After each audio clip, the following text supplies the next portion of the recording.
ಪಾದಚಾರಿ ಮಾರ್ಗ ಒತ್ತುವರಿ, ಅರಮನೆ ಮುಂಭಾಗ ಟಾಂಗಾ ಸ್ಟ್ಯಾಂಡ್ಗೆ ತೀವ್ರ ವಿರೋಧ.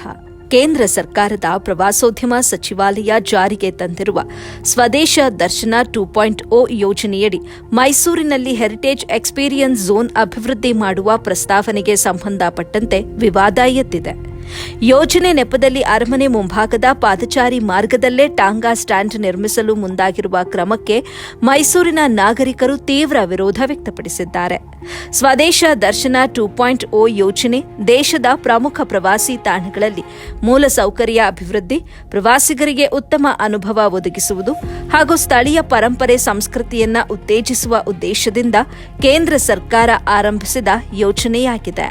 ಈ ಯೋಜನೆಯಡಿ ಮೈಸೂರಿನ ಕೆಲವು ಪ್ರಮುಖ ಪ್ರದೇಶಗಳಲ್ಲಿ ಹೆರಿಟೇಜ್ ಎಕ್ಸ್ಪೀರಿಯನ್ಸ್ ಝೋನ್ ಅಭಿವೃದ್ಧಿಪಡಿಸುವ ಪ್ರಸ್ತಾವನೆ ರೂಪಿಸಲಾಗಿದೆ.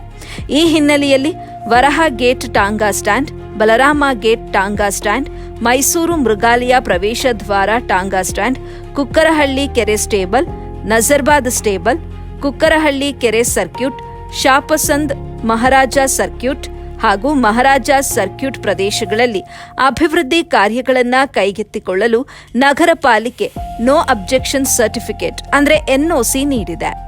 ಆದರೆ ಅರಮನೆ ಮುಂಭಾಗದ ಪಾದಚಾರಿ ಮಾರ್ಗದಲ್ಲೇ ಟಾಂಗಾ ನಿಲ್ದಾಣ ಸ್ಥಾಪಿಸುವ ಯೋಜನೆಗೆ ಸಾರ್ವಜನಿಕರಿಂದ ಈಗ ತೀವ್ರ ಆಕ್ರೋಶ ವ್ಯಕ್ತವಾಗಿದೆ.